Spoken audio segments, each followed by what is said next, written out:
अस्सलाम वालेकुम, this is your mentor Mohit. Welcome to commerce skills. तो ये हमारा लेक्चर 4 है पीएल की सीरीज़ का, जिसके अंदर अब हम आगे डिस्कस करेंगे सप्लायर को। हमने लास्ट टाइम डिस्कस किया था कि हमने अपनी प्रोडक्ट के ऊपर कस्टमाइजेशन करवानी है, अपने उनसे बात कैसे करनी है, ये हम डिस्कस किया था। अब हम इसको आगे फाइनलाइजेशन की तरफ लेके जाएंगे कि हमारी प्रोडक्ट की बात यहाँ पे कब तक इसके साथ चलेगी, सप्लायर के साथ, और कहाँ पर जाके हमारी फिनिश होकर फिर हमने इनसे शिपमेंट मांगनी है। समय पहले आपको अगर वीडियो पसंद आए और आपको कोर्स अच्छा लग रहा हो, आपको सारी चीज़ इजीली समझ आ रही हो, तो आप लाइक कर दीजिएगा वीडियो को। कमेंट में ज़रूर बताइएगा कि आप लोगों को कैसा लग रहा है और आपने कहीं से सीखा तो आपको उसके और मेरे कोर्स के अंदर क्या डिफरेंस लग रहा है। क्योंकि 2025 है, पॉलिसीज़ काफ़ी ज़्यादा चेंज है, तो उसके रिगार्डिंग भी मैं आपको साथ साथ सारा कुछ बताता जाऊँगा कि कौन सी चीज़ अमेजोन के ऊपर प्रोहिबिटेड है और किस चीज़ पर आपको वायलेशन आ सकती है, तो वो भी आपने कर लेनी है। इसके अलावा चैनल पर न्यू है तो सब्सक्राइब कर लें। और अब बढ़ते हैं वीडियो की तरफ।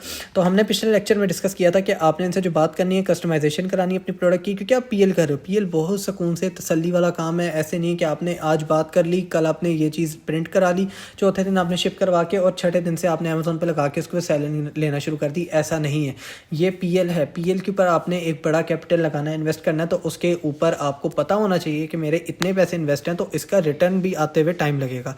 क्योंकि पीएल के अंदर सारी चीज़ें वैसे वर्क नहीं करती जैसे बाकी मॉड्यूल्स के अंदर काम करती हैं, जैसे एफपीए, एफपीएम, ओए। तो इस तरह चीज़ें वर्क नहीं करती, आपने माइंड में रखना है। तो थोड़ा सा तसल्ली वाला काम है। आप तरीके से स्टेप बाय स्टेप जैसे मैं लेके चल रहा हूँ इस तरह चलोगे, इंशाल्लाह आपको कोई मसला नहीं आएगा और इंशाल्लाह आपका बहुत अच्छा पीएल रन होगा। अच्छा जी, समय पहले हम डिस्कस कर लेते हैं जो हमने पिछली बात की थी सप्लायर के साथ कि मुझे इसके ऊपर कस्टमाइजेशन चाहिए, और हमने एस्टिमेट लगाया था यहाँ पे कि $880 की हमारी प्रोडक्ट की प्राइस बन रही है। अभी मैं आपको 400 पीसेज की बता रहा हूँ। जब आपने पीएल करना है और आपने अच्छी प्रोडक्ट ढूंढनी है, ये तो एक मैंने रैंडम प्रोडक्ट ढूंढी है और अमेजोन के ऊपर भी हमने देख लिया दूसरे लेक्चर के अंदर कि हमें ये प्रोडक्ट अमेजोन के ऊपर नहीं मिल रही, ठीक है। तो हम इसको पर लेके चल रहे हैं और इसी प्रोडक्ट को ही आगे कंटिन्यू कर रहे हैं। फर्स्ट कर लो आपने कोई ऐसी प्रोडक्ट ढूंढ ली जिसकी आपको कॉस्ट प्राइस पर पीस 400 पीसेज लेने पे आपको वो $5 $8 तक मिल रही है, तो आपकी जाहिर सी बात है इन्वेस्टमेंट बड़ी हो गई, ठीक है। आप इसको मल्टीप्लाई कर लो 4 से और तो आपको पता लग जाएगा कि कितनी प्राइसेस बन रही हैं उसकी, ठीक है। तो अब यहाँ पे हम बात कर लेते हैं कि अब आपने क्या करना है। अब जितनी देर में आपकी यहाँ पे इनसे बातचीत चल रही है, आपने क्या करना है, आपकी एलएलसी बन के आ चुकी होगी, ठीक है, ट्रेडमार्क रजिस्टर हो चुका होगा। आपने क्या करना है कि आपने जाना है अमेजोन के सेलर सेंटर पे। अब होगा क्या, यहाँ पे आ जाओ जी। अब मैं आपको उसका तरीका भी समझा देता हूँ। मेरी जो लास्ट आपकी ये सीरीज शुरू होने से पहले जो एक वीडियो अपलोड हुई है, how to create Amazon seller account या सेलर सेंट्रल इन 2025, वो वीडियो आपने जाके लाजमी देखनी है, ठीक है। अब यहाँ पे अमेजोन सेलर सेंट्रल, अब ये वीडियो आपके लिए इंपॉर्टेंट होने वाली है क्योंकि इसके अंदर हम बनाएंगे अमेजोन सेलर सेंट्रल, ठीक है। यानी कि इसके अंदर हम उस चीज़ का डिस्कस करेंगे। आपके ये 3-4 लेक्चर कवर हो गए, तकरीबन 1 घंटे का आपका ये लेक्चर 3-4 पहले ऑलरेडी कंप्लीट हो चुके हैं, 3 लेक्चर हो गए हैं। तो ये 4th लेक्चर है जिसके अंदर मैं आपको बताऊंगा कि अब आपने सेलर सेंटर के लिए अप्लाई करना है। आपने छूटते साथ ही अकाउंट, आपने पहला लेक्चर देखते साथ ही अमेजोन के लिए अप्लाई नहीं करना है, क्योंकि ये बच्चों का खेल नहीं है। इसके अंदर आपका अकाउंट अगर एक दफ़ा सस्पेंड होता है, आपकी सारी डिटेल्स वेस्ट हो जाती हैं और आप ऑलरेडी एलएलसी बना चुके होगे, ठीक है। तो आपने इंसानों की तरह थोड़ा स्लो रह के आपने वो उसके ऊपर काम करना है, ऐसे एकदम काम नहीं करना कि आपको मसला है, ठीक है। अब आपने क्या करना है, सेल सेंटर पे जाना है आपने। अब डिपेंड करता है कि आप किस आइडेंटिटी के ऊपर काम कर रहे हो। बाहर के बंदे वाली जो मैंने आपको पहले दूसरे लेक्चर में बताया था, ये पहले लेक्चर में, कि आपने जो है बाहर के आइडेंटिटी वाले पर्सन के ऊपर आपने अकाउंट बनाना है या फिर आपने अपनी पाकिस्तानी आइडेंटिटी के ऊपर बनाना है एलएलसी के हिसाब से। तो वही आपने रूल यहाँ पे भी अप्लाई करना है। फर्स्ट कर लो, मैंने अगर पाकिस्तान से बैठ के एलएलसी बनवाई है, नॉन रेजिडेंट एलएलसी, तो फिर यहाँ पे आइडेंटिटी भी पाकिस्तान के लगा के इसको साइन अप करूँगा।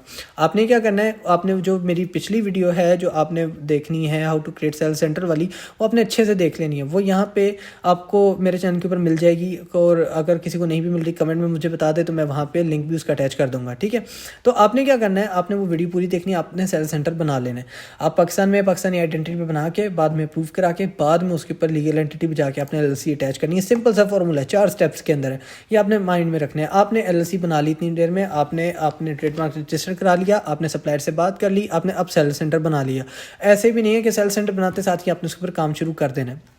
अच्छा जी, अभी तक हमने एक सर्विस ली हमारे जो सप्लायर है उससे, और उसको हमने कहा कि इसको कस्टमाइज़ करना है। उसने कहा ठीक है, मैं इसको कस्टमाइज़ कर दूंगा।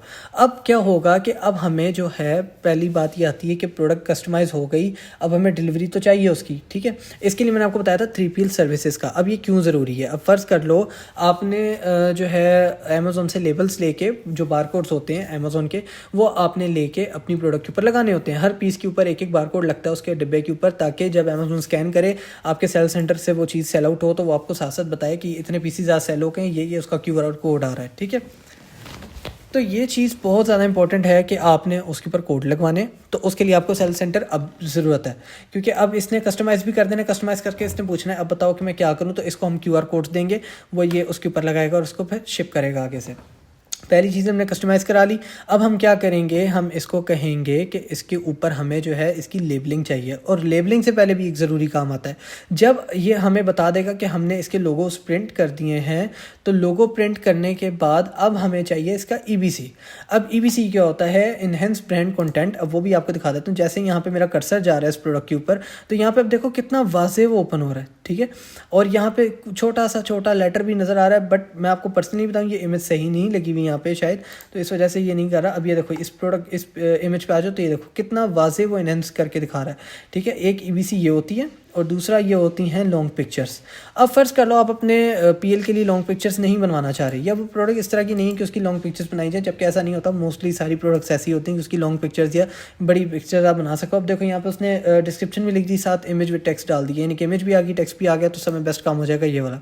इसके अलावा आपकी EBC ज़्यादा ज़रूरी है। अब फ़र्ज़ कर लो आप क्या करते हो, अलीबाबा से पिक्चर्स कॉपी करते हो, कॉपी करके अमेज़ोन आपने अकाउंट बना लिया, वहाँ पर जाके लिस्ट कर देते हो। अमेज़ोन आपको रिस्ट्रिक्शन दे सकता है, वायलेशन दे सकता है। यही चीज़ें हैं इंपॉर्टेंट जहाँ पे लोग गलतियाँ करते हैं, अकाउंट स्टक होते हैं और फिर वो परमानेंट सस्पेंड होते हैं, लोगों की इन्वेस्टमेंट वेस्ट होती है। तो आपने एक एक चीज़ को माइंड में रख के काम करना है। आपने इसको कहना है कि मुझे इनकी खाली ब्लैंक पिक्चर्स चाहिए। आपने ये नहीं कहना कि मुझे ये कलरफुल वाली बना के दो, नहीं।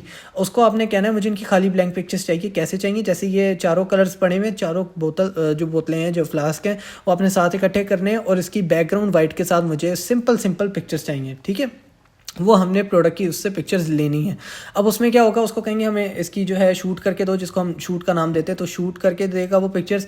अब उसमें सिंगल बॉटल भी आ जाएगी, उसके बाद उसके कैप क्या, ये देखो ये है सिंपल फ़ोटो, ये देखो बिल्कुल वाइट बैकग्राउंड के साथ। ऊपर इसने फिर भी ये लिखा हुआ है, यहाँ पे चीज़ें लिखी हुई हैं, ये ना लिखी होनी चाहिए। यहाँ पे इसको रिमूव कर देता हूँ तो आपको ईजिली समझ आ जाएगी।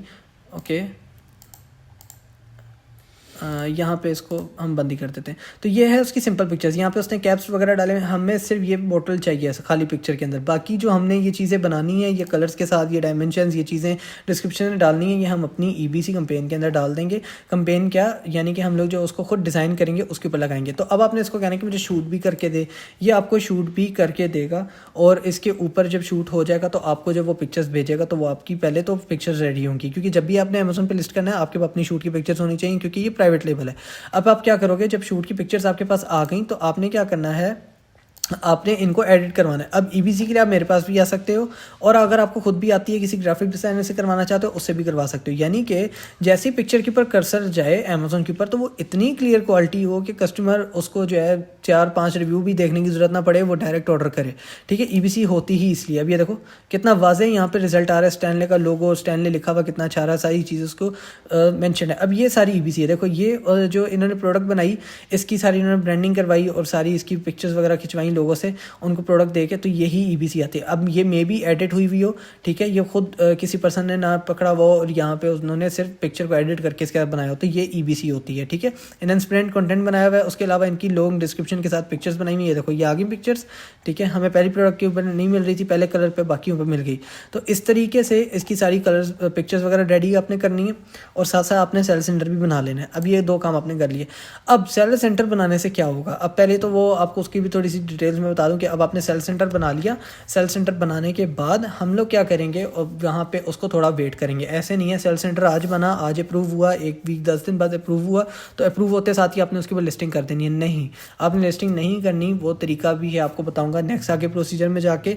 और यहाँ के लिए अभी इतना ही, क्योंकि लोग काफ़ी ज़्यादा कंफ्यूज हो जाते हैं, क्योंकि मुझे पिछली वीडियो के नीचे भी लोग कह रहे थे कि सर हम थोड़ा सा ना हमें इशू आ रहा है, क्योंकि पर्सनल में लोग मुझे मैसेज कर रहे थे कि सर आपके लेक्चर 3 काफ़ी बड़ा हो गया था और उसके अंदर जो है ना हम कंफ्यूज हो रहे थे। तो फिलहाल के लिए इतना ही। नेक्स्ट वीडियो के अंदर अब आपको मैं बताऊंगा कि इसके ऊपर लेबलिंग कैसे करवानी है, उसके बाद आपने इसको शिप कैसे करवाना है, क्योंकि अभी काम आपका ख़त्म नहीं हुआ। अभी सिर्फ आपसे सप्लायर से ये चीज़ें चल रही हैं। पहले आपने उससे आपने वो लगवा लिया, अपना ट्रेडमार्क लगवा लिया, उसके बाद आपने जो है यहाँ पे उसकी EBC करवा ली और उसकी शूट करवा लिया। अब नेक्स्ट प्रोसीजर हमारा रह गया इसके ऊपर एक लेबलिंग का, और दूसरी बात हमारी रह गई इसकी शिपमेंट की। तो ये हम नेक्स्ट वीडियो में कवर करेंगे। वीडियो पसंद आ रही है, सीरीज़ अच्छी लग रही है तो लाइक कमेंट शेयर जरूर किया करें, चैनल को सब्सक्राइब करें। मिलते हैं नेक्स्ट वीडियो में। अल्लाह हाफिज़।